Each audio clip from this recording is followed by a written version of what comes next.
আলাইকুম সম্মানিত ভিউয়ার্স, আপনারা দেখতে পাচ্ছেন আমরা এই মুহূর্তে রয়েছি বিজয়নগর উপজেলার বিষ্ণুপুর ইউনিয়নের দুলালপুর গ্রামে রয়েছি। আপনারা দেখতে পাচ্ছেন আমরা একটা কমলা বাগানে। এই যে এখানকার কমলা যেটা সেটা হচ্ছে চায়না 3। আমরা কিন্তু এই বাজারে যে চায়না কমলাগুলো আমরা দেখে থাকি, সেই কমলা কিন্তু যেখানে উৎপাদন হয় আমরা সাধারণত কিন্তু বাহির থেকে এগুলো আমদানি হতো। এখন কিন্তু কৃষি সম্প্রসারণ অধিদপ্তরের উদ্যোগে কিন্তু আমরা কিন্তু বিভিন্ন উদ্যোক্তা সৃষ্টি করছি। উদ্যোক্তাদের মাধ্যমে কিন্তু আমাদের বিভিন্ন এই যে কমলা বাগান এক্সটেনশন হচ্ছে। তার ধারাবাহিকতা কিন্তু এখন এই বিজয়নগর উপজেলার বিষ্ণুপুর ইউনিয়নের এই যে কমলা বাগানটি দেখতে পাচ্ছেন সেটা হচ্ছে চায়না কমলা। এই চায়না কমলা কিন্তু আপনারা জানেন সেটা কিন্তু আমাদের মিষ্টতা অনেক ভালো, এবং এই চায়না কমলাটা যাতে আপনাদের কাছে যাতে কীটনাশক মুক্তভাবে শরীর স্বাস্থ্য যাতে ভালো রেখে যাতে আপনাদের কাছে প্রবেশ করে, সেজন্য কিন্তু আমরা কিন্তু এখানে ইয়েলো ট্র্যাপ এবং এই যে ফেরোমন ফাঁদ স্থাপন করেছি। ফেরোমন ফাঁদ স্থাপন করার মাধ্যমে কিন্তু এখানে মাছি পোকা যেটা রয়েছে, যেখানে এই মাছি পোকাগুলো কিন্তু এখানে কোনো প্রকার কীটনাশক ছাড়া এখানে এগুলো দমন হচ্ছে। সেটা কিন্তু আমাদের কীটনাশক প্রয়োগ ছাড়া কিন্তু আপনাদের কাছে একদম ফ্রেশ কমলাটা কিন্তু আপনাদের কাছে পৌঁছাবে। আর আপনারা জানেন এই কমলা কিন্তু আমাদের আমদানি নির্ভর। আমরা কিন্তু মালটা এবং কমলা আমরা প্রতি বছর 1 থেকে 1.5 কোটি টাকা আমদানি করতে হয়। আমাদের দেশের অর্থ কিন্তু বাহিরে চলে যায়। এজন্য আমদানি নির্ভরতা কমানোর জন্য কিন্তু আমরা এই কমলা চাষ দেশের মধ্যে উৎপাদন হচ্ছে, এবং আমরা আশা করব এখানে কিন্তু এই কমলা বাগানকে কেন্দ্র করে কিন্তু আশেপাশে উৎসব যারা রয়েছে ভ্রমণ পিপাসু তারা কিন্তু এখানে এসে এই কমলা বাগানে ভ্রমণ করে যাচ্ছেন এবং নিজ হাতে কমলা পেরে খাচ্ছেন, এবং ফ্রেশ কমলা একদম টাটকা দেখে বুঝতে পারতেছেন। একদম এই যে গাছের মধ্যে কমলার এত বাম্পার ফলন, এখানে কিন্তু পাতার চাইতে কমলার সংখ্যাই বেশি। তার মালিক মোহাম্মদ আলমগীর হোসেন, উনি প্রবাস ফেরত। উনি প্রবাস জীবন শেষ করে যখন কৃষিকাজে উদ্বুদ্ধ হয় তখন আমার কাছ থেকে সাহায্য চাইছে যে আমি কিভাবে বাগান করতে পারি। তখন আমি পরামর্শ দিয়েছি যে আপনি যেহেতু এই এলাকার মালটা এবং কমলার জন্য উপযোগী, আপনি কমলার চাষ করেন।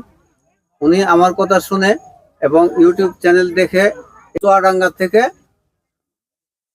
সংগ্রহ করছে। চুয়াডাঙ্গাতে সংগ্রহ করার পরে এই বাগানটাতে রোপণ করে। এই বাগানটার জমির পরিমাণ প্রায় 2 বিঘা 65 শতক এবং চারার সংখ্যা 175টি। উনি রোপণের পরে আমাদের যে কাজ সার্বিকভাবে তাদেরকে টেকনোলজি দেওয়া এবং প্রয়োজনীয় পরামর্শ দেওয়া। আমি সময় এসে ওনাকে প্রয়োজনীয় পরামর্শ দিছি, এবং এই বাগানটির 19 সালে রোপণের পরে 21 সালে থেকে ফলন দেওয়া শুরু হয়েছে। 21 সালে হয়তো অল্প পরিসরে ফলন দিছে, কিন্তু 22 সালে উনি বিক্রি করছে প্রায় 5 লক্ষ টাকার মতো। আর 23 সালে তো অনেক বেশি, 13,65,000 এরকম বিক্রি করছে। আর এখন যেহেতু 2024 সাল, এখন তো আমরা দেখতে পাচ্ছেন এটা তো আমাদের টার্গেট হয়তো 20 লক্ষ টাকার মতো। দেখা যাক এটা কি হয়। এই মুহূর্তে রয়েছে বাগান মালিক আলমগীর ভাই।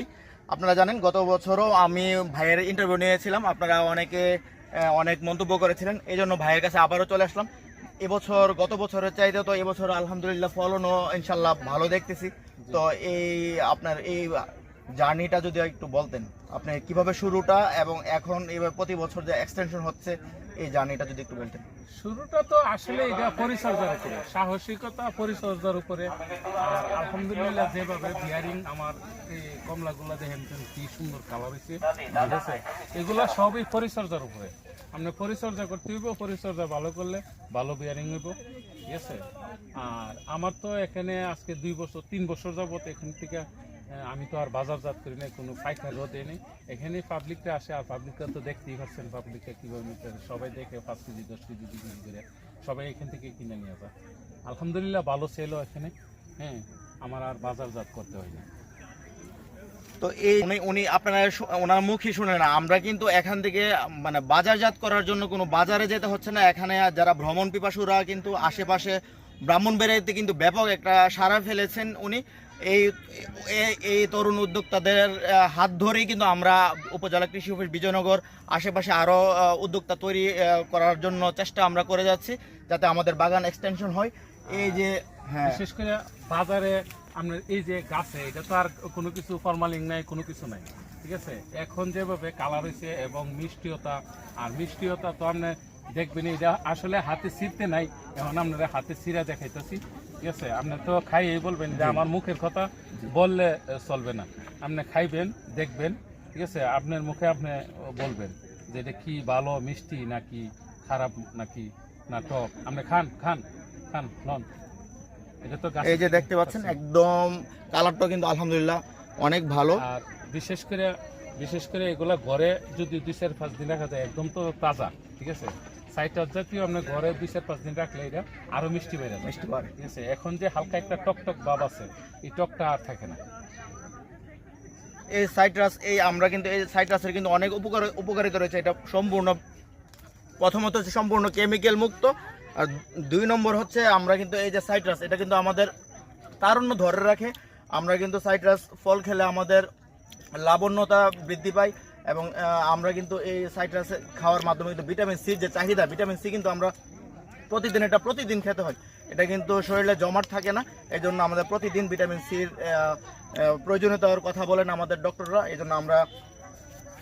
এই জন্য সাইট্রাস জাতীয় ফসলগুলোকে আমরা চাবো আপনাদের বাড়ির আঙ্গিনায় এবং চাষের আওতায় নিয়ে আসবেন। উনি কিন্তু এখান থেকে মালটার কমলার পাশাপাশি কিন্তু উনি এখানে এক্সটেনশনের জন্য চারাও বিক্রি করছেন। আমরা আপনাদেরকে আহ্বান করব, আপনাদের বাড়ির যদি পতিত জায়গা থাকে আপনার আলমগীর ভাইয়ের কাছ থেকে এই চারা সংগ্রহ করবেন।